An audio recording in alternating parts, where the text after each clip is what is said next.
Well, a court hearing in London has exposed some royal secrets, with a former staff member to Prince Harry and Meghan breaking his silence, revealing what he says really went on behind palace walls. Their former communications secretary has told a judge that Meghan asked him to work on their biography, Finding Freedom, and she sought his advice on a letter she wrote to her father in case it was leaked to the media.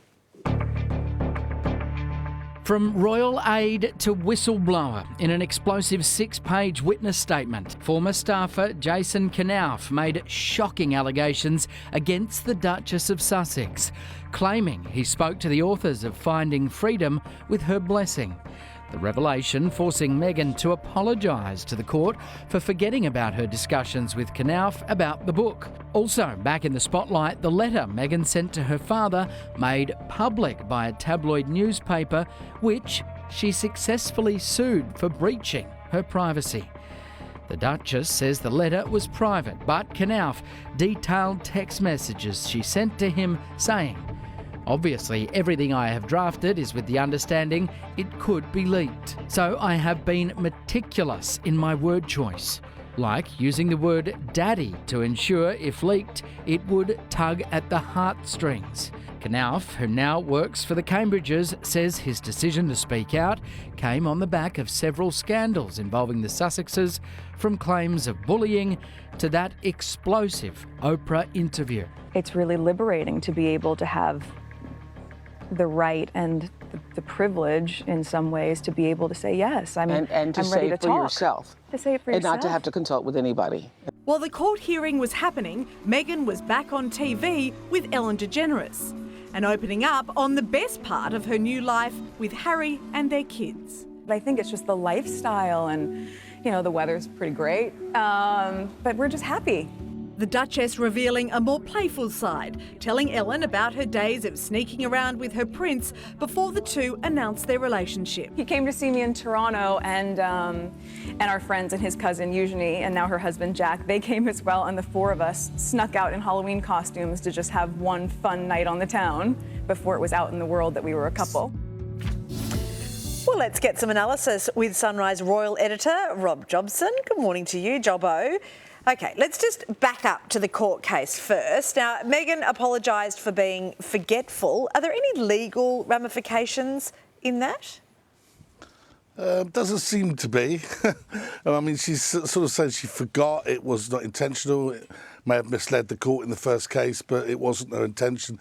It's not going to like a criminal case, it's a civil case. So, but it just does actually, it sort of sticks in the throat a little bit, because it's a lot of details come out since then about what she forgot about, and it seems quite extraordinary that you could forget that much. Certainly does. Jobbo, a lot of revelations have been made in Mr Knauf's witness statement. What, in your view, has prompted him to speak out now about, what is there any linkage perhaps to his new boss? Well, I mean, he was working for Prince William and Harry at the time back in 2016. So therefore, that's when the Kensington Palace was joined. Therefore he hasn't left Harry to join William. He was already working for William and Harry, and then the two offices split. So it's not essentially his new boss. Then he left the communications job to be in charge of the foundation. I don't think it is. I actually think I know the guy quite well. I think he probably just got a bit of a pang of conscience when the case went through, and it was quite clear that the evidence that he hadn't given effectively was just coming out as an untruth, really. The whole thing wasn't really as it happened, and he maybe got a pang of conscience. I don't know, but it's a difficult one, really, isn't it? Because if you've got someone working for you, you sort of expect that those emails between you and them are private. I agree. I don't know. It's quite difficult, really. You've got to argue, maybe Meghan was wrong in what she did and the way that it's come out, but she would have expected her aide to be trustworthy. Absolutely, and that things would be in confidence.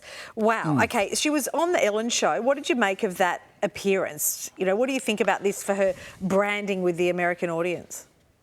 Well, I don't think she's got a problem with the American audience at all, actually. I mean, I thought she came across in the Ellen show very well. I think she seemed to be very happy. She looked happy. She looked well. Certainly not stressed like she was when she was dealing with the at the time of leaving the royal family and the Oprah show. Yeah. So I think whatever's is happening with her and Harry in America and the lifestyle they've got, good luck to them in a way, because clearly it suits them, you know. I mean, and that's what they wanted to do, and they've achieved that. Yeah, and the key point of difference was that the discussion was about their life, and it was not in any way about the broader, the royal family more broadly. And I Yeah. think that's what's made it more endearing. Yeah, that's true. Yeah, I think that's true. audiences. Yeah, That's always going to I bring think up especially, a better side, isn't especially it? with especially with what's been happening with the Queen. You know, she does, and that latest photograph pictures we saw of the Queen, she did look very, very frail. Yeah. And I think that any more. You know, it's her anniversary. It would have been her anniversary, 74th anniversary, with the Duke of Edinburgh. And, you know, I think that she deserves a little bit of respect. Yeah, Well I said. agree. Thank Thanks, you, Jobbo. Jobbo.